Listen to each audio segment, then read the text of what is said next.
है ना। चाहे जितने भी आश्रम चल रहे हो भारत में, लेकिन सबकी व्यवस्था कहाँ से हो रही है? गृहस्थों से ही तो हो रही है, गृहस्थ आश्रम से ही तो हो रही है। तो हमारा गृहस्थ आश्रम श्रेष्ठ कैसे बनेगा, महान कैसे बनेगा? हमारी संतानें संस्कारवान कैसे बनेंगे? ए भैया, जैसा बीज डाला जाएगा वैसा ही फल मिलेगा, वैसी खेती होगी। गेहूं बोओगे तो गेहूं काटोगे आप, धान बोओगे तो धान काटोगे आप। तो जो हमारे आपके छोटे छोटे बच्चे हैं, हम आप जो कार्य करते हैं ना, माता पिता जो करते हैं, ठीक कार्बन कॉपी के रूप में उनके ऊपर प्रतिबिंब की तरह छप जाता है। इसलिए कभी भी बच्चों के सामने ऐसा व्यवहार न करें जो अनुचित हो। कभी भी छोटे छोटे बच्चों के सामने गाली गलौज, लड़ाई झगड़ा, मारपीट का काम न करें। अगर आपने मारपीट बच्चों के सामने किया तो आगे चल करके वो भी मारपीट ही तो करेंगे। आपने छोटे छोटे बच्चों के सामने गाली बकी तो निश्चित रूप से आगे चल करके जो आप सिखा रहे हो, जो आप कर रहे हो, वही तो चल करके आपके बच्चे भी आगे करेंगे। तो कभी भी छोटे बच्चों के सामने ऐसा व्यवहार न किया जाए जो अनुचित हो। अच्छा, पिता की जिम्मेदारी क्या है? महात्मा ऋषभदेव 100 पुत्रों के पिता हैं। अपनी अच्छा, आप अपनी जिम्मेदारी से कहीं वंचित तो नहीं हो रहे हैं? वास्तव में जो हमारी जिम्मेदारी है, उस जिम्मेदारी का भरपूर हम उपयोग कर रहे हैं कि नहीं? देखिए, पिता की जिम्मेदारी क्या है? पिता की जिम्मेदारी क्या है? बच्चे की परवरिश करना मात्र केवल इतनी जिम्मेदारी, इतनी जिम्मेदारी। बच्चे की शिक्षा की व्यवस्था, पढ़ाई लिखाई की व्यवस्था, अच्छे विद्यालय में भेजना, अच्छी व्यवस्था दिलवाना, पैसे भेजते रहना, क्या इतनी ही जिम्मेदारी है? नहीं भैया, माता पिता की जिम्मेदारी है कि करता क्या है। वास्तव में जितना हम धन खर्च कर रहे हैं उसके अनुसार ये कार्य कर रहा है कि नहीं? हम जितनी इसको व्यवस्था दे रहे हैं उस व्यवस्था के अनुसार ये कार्य कर रहा है कि नहीं?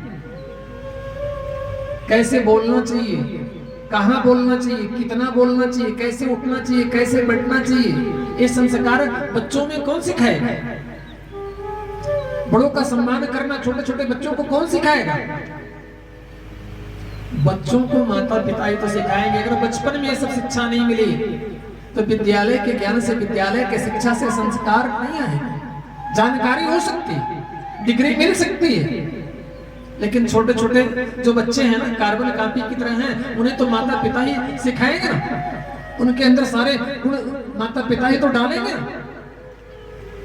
अरे भाई, सांचा होता है ना, सांचे में जैसा डालो, जैसा सांचा होगा वैसा ही बन जाएगा।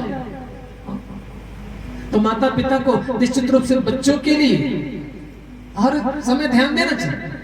देखिए, 5 वर्ष तक लालन पालन करना चाहिए, लेकिन 5 वर्ष से ऊपर जब उम्र बढ़े ना, तो उसके हर गलती पर ध्यान देना चाहिए। 5 वर्ष तक तो छूट दो आप उसको। अगर कप टूट जाए, प्लेट टूट जाए, गिलास टूट जाए, उस समय उनको ज्यादा टोको नहीं, वहां पर हिटलरशाही नहीं। अच्छा, एक बात बताए ना, जिस घर में छोटे छोटे बच्चे हों, इसके बावजूद भी उस घर के सारे सामान सुसज्जित मिले, आपको सजे हुए, अलमारी में रखे हुए, बिखरे हुए ना हो, तो आप समझना यहाँ पर बच्चों के साथ में अन्याय होता है। यहाँ पर बच्चों के साथ तानाशाही होती है। बच्चा इतना डरा हुआ है इस घर में कि एक भी प्लेट तोड़ नहीं सकता, एक भी कप फोड़ नहीं सकता। जिस घर में छोटे छोटे बच्चे हो, सामान बिखरा हुआ हो, तो समझना कि इस घर में बच्चों का जो बचपन है ना, निश्चित रूप से वो स्वतंत्र हैं। मैंने 5 वर्ष तक लालन पालन हो, कुछ उनसे दोष हो जाए, कुछ उनसे भूल हो जाए, कुछ उनसे नुकसान हो जाए तो हंस करके टाल दे। लालित 5 वर्षाणी, बस 5 वर्ष तक। लेकिन 5 वर्ष से जैसे उम्र उसकी आगे बढ़े ना, उससे कोई गलती हो, उससे कोई अपराध हो, उससे कोई भूल हो, उससे कप टूट जाए, उससे प्लेट फूट जाए, तो निश्चित रूप से उसे उसके उम्र के हिसाब से याद देंगे। उम्र 5 वर्ष 5 दिन की है, और दंड उसको 20 वर्ष के उम्र के हिसाब से दे दोगे तो बात बिगड़ जाएगी। जितनी उम्र है उसी उम्र के हिसाब से उसे प्रताड़ित करना है ना।